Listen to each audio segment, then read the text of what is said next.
Lesson 1.6, Describing Pairs of Angles. Essential question: how can you describe an angle-pair relationships and use these descriptions to find angle measures? So you can see all of these are pairs. We're going to have names for them. And even in the diagram, if you take two angles at a time, they're going to have a name. Take some time to set up your notes.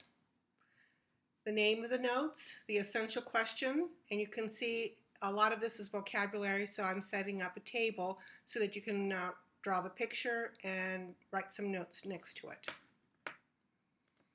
Okay, let's take a look at this square, and there's some diagonals, and it divides it into four triangles.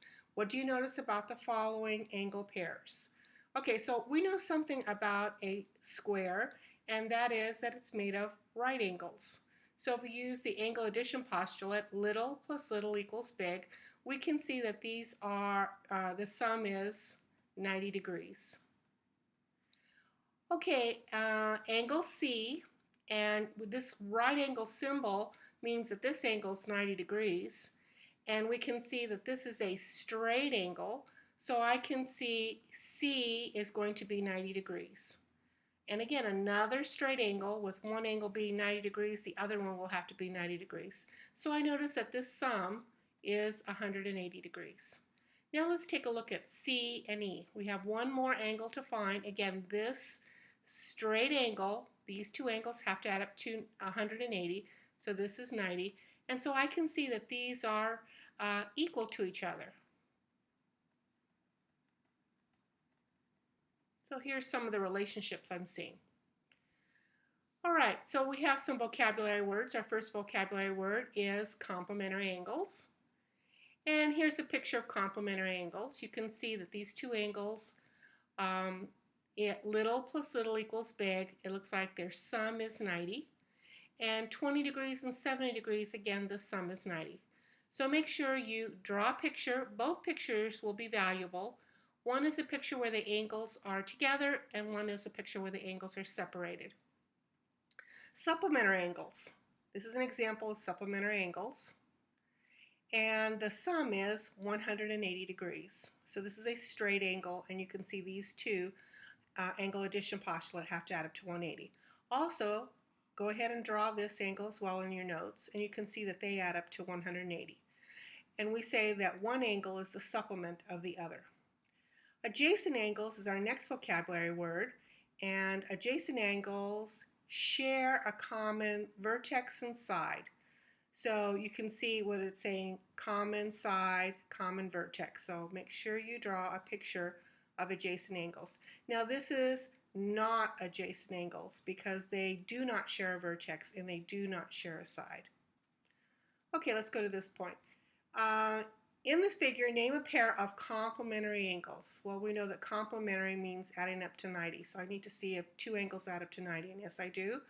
I can see I have a pair of complementary angles. I'm just going to abbreviate, and that'll be angle CAB. I can't get away with saying angle A because there's three angle A's, but I can get away with saying angle S. There's only one angle S.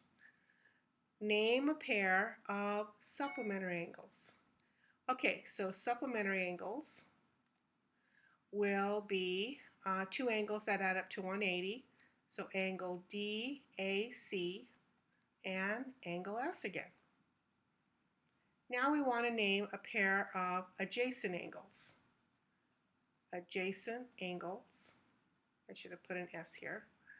Adjacent angles share a common side and a vertex. So this would be angle DAC and angle CAB.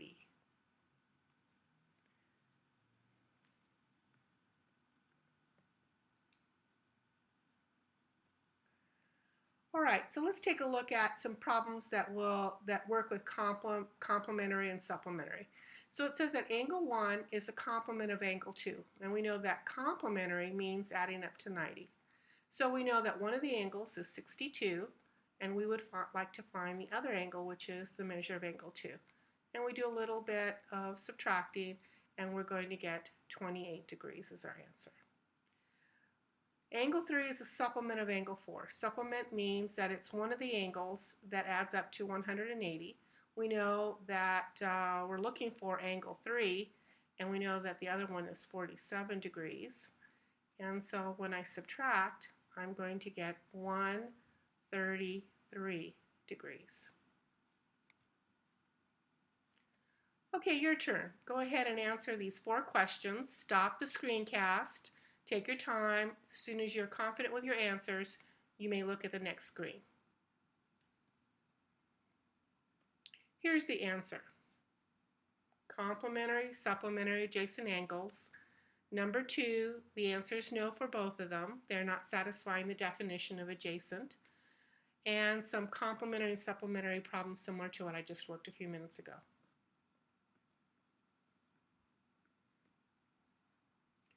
Here's another your turn opportunity.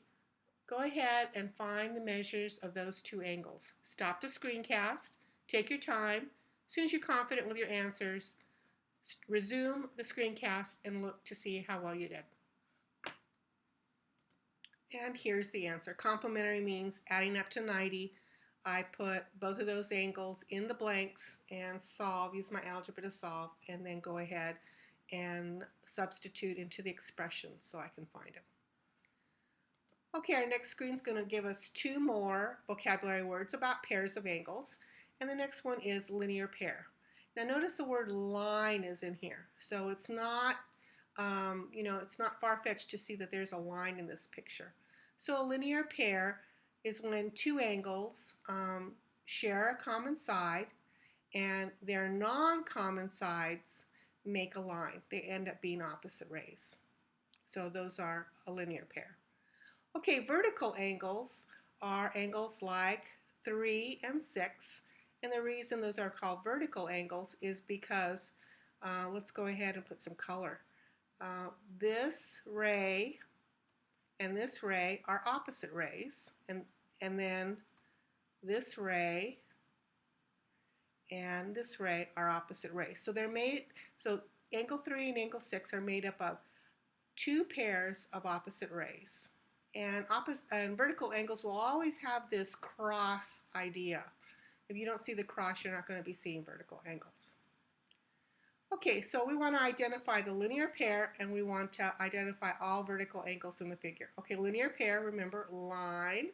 So I'm looking for 2 angles similar to this, that they're adjacent to each other and they're making a line. And the answer will be angle 5 and angle 4. Angle 5 and angle 4 are what we call a linear pair. Okay, now I'd like to look for some vertical angles. And vertical angles has this cross effect. And I do see a cross effect. Here's one here and one here. And I can see the answer is angle 1 and angle 5. And that's the only angles I see, because angle 4 here, there isn't an angle over here that's being created by those 2 lines. Okay, now it's your turn. 2 angles form a linear pair. The measure of one angle is 5 times the measure of the other. Find the measure of each angle. Stop the screencast. See what you can do. My first suggestion is draw a picture of a linear pair, and if you don't remember, go back a slide to see, and then see if you can substitute and solve. Here is the answer. Linear pair, I drew a picture.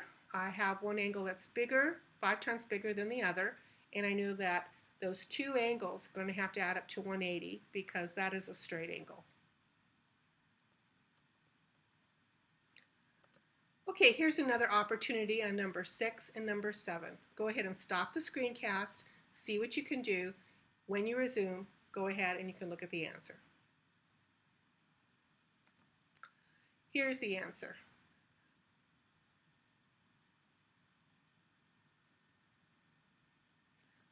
Okay, in our last screen, it's a concept summary interpreting a diagram. What you can conclude and what you can't conclude. And here's a list of conclude and can't conclude. You can conclude about collinear, you can conclude about intersection, adjacent, straight, and interior.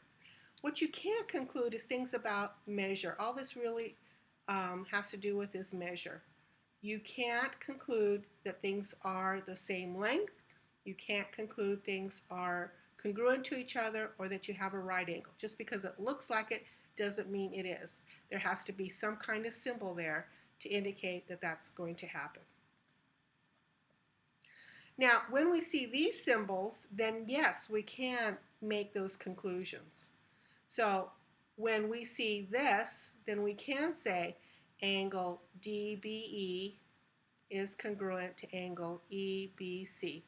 And when I see these tick marks, this tells me that this set of points, this segment, is congruent to this segment, BC. And then this little box is an indication that angle DBA is a right angle. If you don't see these indicators, you can't make these assumptions. This is the end of lesson 1-6.